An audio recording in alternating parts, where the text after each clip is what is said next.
Welcome, folks. This is Tom O'Brien of TFNN. We're broadcasting from beautiful San Francisco at the Hard Asset Show. Our guest today, Greg Johnson. Greg is the president and CEO of South American Silver, trades in Canada under the symbol SAC. Greg, welcome back to TFNN. Hey, Tom. Good to be back. You know, I've known you about 10 years now. I've seen you ramp up, get a lot of resources going. Tell me about South American Silver. Where is it? Of course, it's in South America, but where are you located specifically, and what's the company doing right now? We've got two key assets, Tom, that we've been working on over the last couple of years. It's a new company, 2007 IPO, made it through the rough markets, 08, Yes. 09, but growing resources each year. We're up to 370 million ounces of silver in our flagship project, making it one of the largest undeveloped silver resources in the world.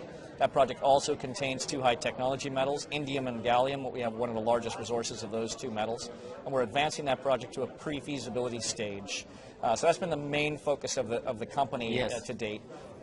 We've got a second asset that's in the portfolio that we're now starting to do work on and advanced to a resource stage. That's the Escalones project located in Chile. Okay. And we're looking to deliver our first resource on that project by late this year, before the end of the year anyways. And basically, that's going to be a second asset in the portfolio that we're advancing, adding value on, and we think it can be a very significant You're moving quick contribution. with two projects. I mean, your first project is incredible. And folks, you can come over to our website at TFNN and hit the South American banner. I mean, that is just one beautiful hillside. It's huge. It's a new deposit type for silver. It's an open pit mineable system. So this is similar. Which is much less risk. Much less risk, Yeah. and cost structures are lower. It's more similar to a large open pit heap leach type operation that you might see in Nevada or Australia Yes. than the typical high-grade underground vein mining that's typical of silver. And we think the potential in this district is huge, even though it's already almost 400 million ounces. We think this thing's going to be able to continue to grow, and we think we're going to be able to see that value come into the shares as we advance it towards feasibility over the next couple of years. So, are you still drilling it? Where are you at that? Yeah, right now we're working on pre-feasibility level studies Okay. on the project. We're looking to kick off a major drill campaign starting early in the new year on Okay. that project, and then to be able to deliver a pre-feas study, sometime in the first half of next year. Yes, because that's how you make your backyard bigger, right? Absolutely, and then from there we'd step into the feasibility level work in the second half, likely of 2012, targeting sometime in 2013 to deliver a feasibility study and make that construction decision. So, how did you find out about the place in Chile? Well, it's actually been in the portfolio and for a while. Okay. It's been just held and basically protected. The deposit was originally discovered in the late 90s, and it's basically not had any work since. It's been held privately. So this will be the first time since the late 90s that this asset's had modern exploration work carried out on it. We carried out a first program early in the year, reopened the roads, relogged the core, resampled, did some surface sampling work. I was just down there with the board of directors recently, and really just an amazing system. The scale of this system, located right next door to El Teniente, which is the world's largest underground copper mine. So this is that right? This is a premier copper-producing district. It will be a project that has copper, silver, and gold, and we think it's going to be a significant contribution to the portfolio. It's amazing when you think about the amount of resources that are out there, and that I guess in the early 90s, there was a lot of work done on all these resources, right? And then, of course, the bear market come in Bre-X and the rest of it, and so you're looking at a resource that already a lot of work has been done to. It'll be the first time the resource has been published, but we'll Okay. have 30 drill holes already in the system. Yes. So we know we have a strong copper, silver, gold system. Right.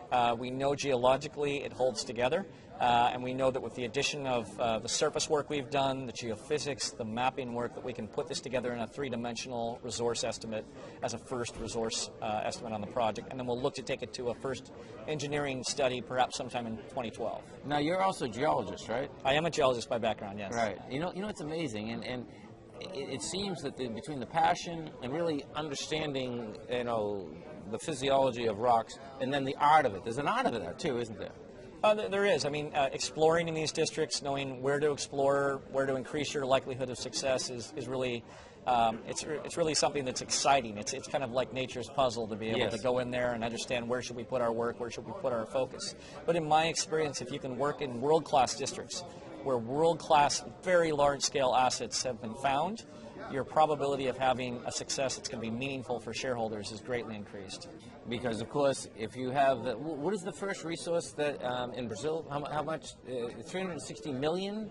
Yeah, we're looking at right now in all categories 370 million ounces of silver and growing. That started out, the first resource in 2008 was 100 million, and we've grown it each year since. And we see it wide open to further expansion, both deeper and laterally in this sandstone-hosted ore body, which outcrops right at the surface. I mean, there's not many mines with that much resource in the world, is there? No, this is it's one of the largest silver resources in the world, even if you look at existing producers today. Yes. And at the production levels we're looking at, it would be one of the largest producing silver mines in the world. Right now we're projecting about 13 million ounces of silver per year on average for the first 5 years of the mine.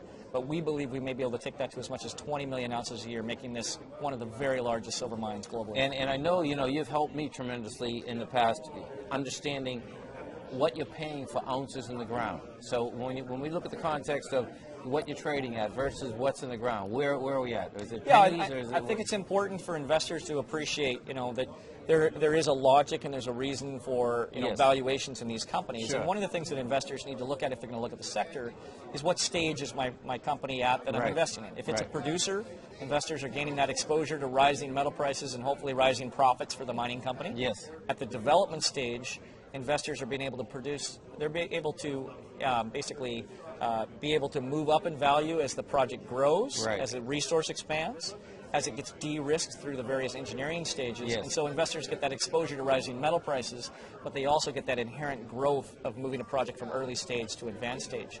And if you look at the successes out there in the marketplace, companies like Nova Gold, Cisco, Detour Lake, Yes. world-class scale assets that many of them have gone up 5x, 10x, Yes. 20x Absolutely, right. during that period of early resource definition to feasibility. And that's where we are, is early in that stage at the preliminary economic assessment level, moving into pre-feasibility and feasibility over the next couple of years on the first asset at Malkukoto, Yes. on the silver project, and now doing the same thing with a second asset moving into that resource stage.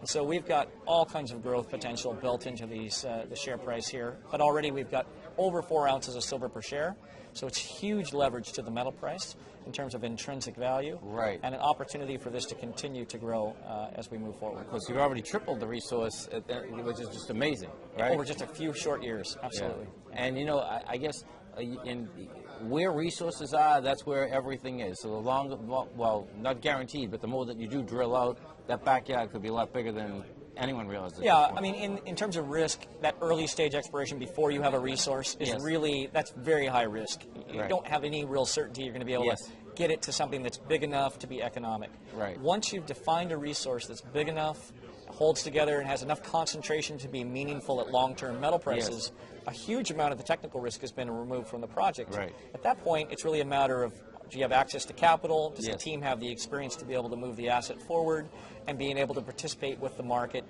with the shareholders in terms of increasing value as you de-risk the project and advance it towards a construction decision. And of course, in this business, because resources, large companies, they dwindle every day. People, large, big companies want resources, and, Yeah. and the juniors, as yourself, are the ones that find them, right? Yeah, absolutely. I think one of the trends that's developed over the last couple of decades is that the major mining companies, much like the biotech pharmaceutical Yes. world, they've become producers of a commodity. Right. And they're looking for the venture type companies such as ourselves, Sure. which are largely made up of people who started out with the big mining companies, Yes. but realize that there's a lot more value to be created in these smaller venture Right. companies.